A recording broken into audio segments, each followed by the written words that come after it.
Hola, nois i noies, tornem a estar aquí per fer una classe virtual continuant amb el mateix tema que vam començar l'anterior Edpuzzle, els regnes ibèrics en l'edat moderna. Espero no fer-me gaire pesat i espero que disculpeu els mitjans si és que no trobeu que estigui gaire ben feta la meva presentació. Preneu apunts, recordeu que després els necessitareu i també feu els Moodles, els exercicis de Moodles corresponents. Vale? Vinga. A diferència del Regne de Castella, la Corona d'Aragó, composta per dos regnes, Aragó i València, i els comtats catalans, tenia una manera diferent de governar, basat en essència en el principi comú del pacte. D'aquesta manera, el poder es repartia entre el governant i els representants dels governats, tot i que amb certes limitacions. El poder legislatiu es basava en la reunió del rei amb els respectius representants dels diferents regnes o comtats. Les corts, per tant, tenien una funció primordial d'obtenir recursos per a la monarquia, en principi per finançar les guerres, però amb el temps també per a altres despeses extraordinàries com coronacions o matrimonis regis. Les corts aleshores eren els representants dels diferents components de les poblacions dels diferents regnes o comtats. I si hem de buscar unes arrels, les podríem trobar en les tradicions pactistes que es produïen a l'edat mitjana a Catalunya, quan el rei es reunia amb els representants dels tres braços per prendre decisions. Així, a partir de l'edat moderna, les corts les formaven tres braços: el braç militar, la noblesa, el braç eclesiàstic, l'església, i el braç reial, que eren els representants de les ciutats. Quan això passava, no es podia abandonar la sala fins a haver arribat a un acord entre tots els assistents, rei inclòs. Funcionava de la següent manera: després d'escoltar el discurs d'intencions del rei, allò que el rei demanava, i una resposta de benvinguda d'un dels bisbes, cada braç es reunia per separat i redactava els seus greuges. Posteriorment, es reunien tots i es realitzava una estira i arronsa per poder arribar a un pacte final. Tu m'ofereixes això i jo et donaré això altre. És a dir, per exemple, quan els catalans finançaven una guerra, els membres que la finançaven eren, per un costat, el que seria la burgesia de les ciutats, que oferia els diners a canvi, per exemple, de que se'ls donés exempció d'impostos durant un any per poder comerciar amb aquestes noves zones conquerides en cas que fos una realitat. En acabar els acords, un organisme amb funcions executives, la Generalitat de cada regne o comtat, feia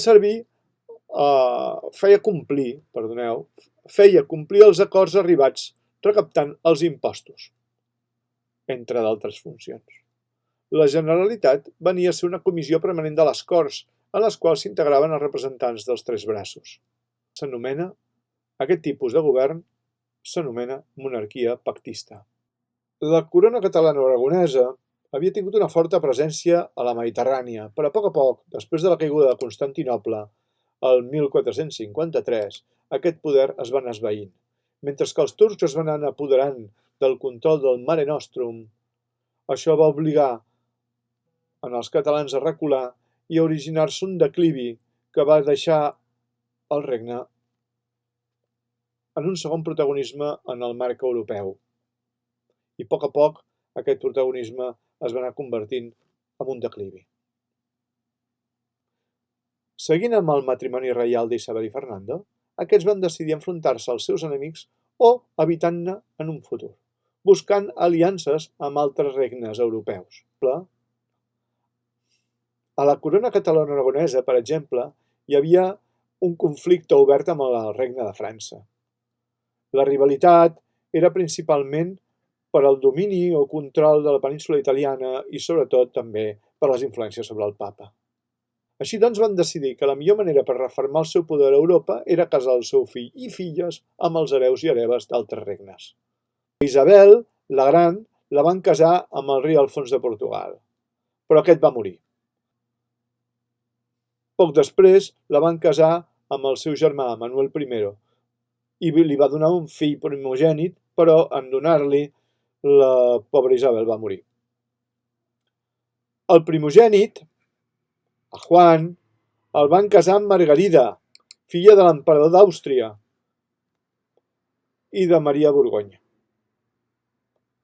També aquest matrimoni va ser un desastre. Juan va morir de tuberculosi 6 mesos més tard. Per afiançar del tot aquesta unió entre Àustria, Borgonya i el que seria els regnes hispànics, van casar la seva tercera filla, Joana, amb l'altre fill de l'emperador d'Àustria, Felipe, el qual doncs, era anomenat el Formós. I diguem-ho d'alguna manera suau, la va portar pel camí de l'amargura, fins a tal extrem que ella es diu que va embogir d'amor.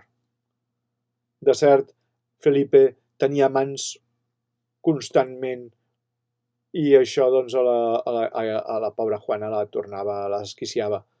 Després de la mort de Felipe, Juana va perdre el seny del tot. Va tenir 6 fills, dels quals Carles va ser el seu hereu directe i a la llarga, com ja en parlarem, serà l'hereu de tot aquest conjunt de regnes. A la seva quarta filla, Maria, després de la mort d'Isabel, la van casar amb el seu gendre vidu, amb Manuel I, aquell que s'havia casat amb la seva germana. Amb aquest va arribar a tenir 10 fills, una de les quals va ser Isabel de Portugal, que es casaria amb el seu cosí, el fill de Joana la Boja i Felipe Hermoso, en Carles. Per tant, imagineu-vos les barreges familiars. I a la seva filla petita, a Catalina, quan tenia 15 anys, la van casar amb l'hereu de la corona anglesa, però aquest va morir de malaltia mesos després. I ella va reiterar que mai no va tenir relacions sexuals amb el seu marit. Per això, quan perillava l'aliança amb Anglaterra, el rei anglès va decidir casar-la o oferir-li en matrimoni al seu germà difunt, un nen d'11 anys, anomenat Enric, i que més tard, amb el temps, es convertiria en el rei d'Anglaterra. En aquest li va donar una única filla, Maria I, i que més tard es casaria amb el fill de Carlos, Felipe I d'Espanya. Enric VIII i Catalina van durar poc temps. Ella només li va oferir una hereva, ell no en tenia prou i a més li agradaven molt altres dones. Què va fer? Doncs això vam veure a la primera unitat d'història. Va crear una nova església protestant, que seria l'anglicanisme, i així es va separar de Catalina. Tot i així, Enric VIII solament va tenir 2 filles al final, després de diversos matrimonis, i aquestes 2 són les que, d'una manera o altra, s'haurien d'haver convertit en les reines i es van convertir en les reines del país. Quan a Castella, en poc temps, es va fer palesa la seva hegemonia a la península, tot i que els reis no tenien cap capital concreta, aquests el que feien era desplaçar-se d'una ciutat a una altra, sense establir una capital, i així d'aquesta manera van aconseguir fer-se presents al llarg de tot el seu territori. Val a dir, però, que van centrar principalment la seva atenció en la conquesta del regne musulmà de Granada el 1492. La situació complicada a la Mediterrània del domini otomà i, posteriorment, els magnífics resultats oferts per l'expedició castellana més enllà de l'oceà Atlàntic, Amèrica, els va portar a centrar els seus objectius en l'obtenció del reconeixement de la propietat de les noves terres, aconseguint-se, com ja sabeu, recordeu el primer tema d'història que vam fer, en el Tractat de Tordesillas, entre 1493 i 1495. Aquesta fita va reportar a la corona castellana amb el temps un gran poder econòmic i presència atlàntica, però amb això no en van tenir prou. Havien d'afiançar el seu poder definitiu.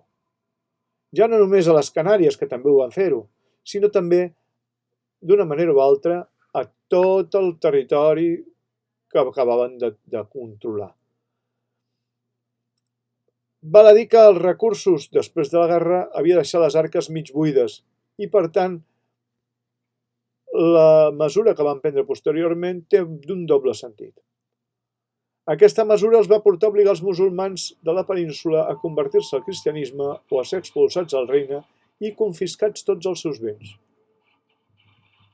Com hem dit abans, tenien dos objectius. El primer era ressarcir les arques, com acabeu de veure, i l'altre, aconseguir el reconeixement papal amb un títol que els posava per sobre la resta dels monarques europeus. Aquest títol de prestigi era el de reis catòlics. Els monarques van acabar d'afiançar el seu poder ocupant diverses ciutats estratègiques al nord d'Àfrica, especialment a Melilla, i també els van fer a Castella amb el poder a Navarra. Això ja va passar el 1512-1513. Tot junt va fer de Castella el principal protagonista dels regnes ibèrics i d'Europa, convertint-se en una potència que heretaran els seus descendents.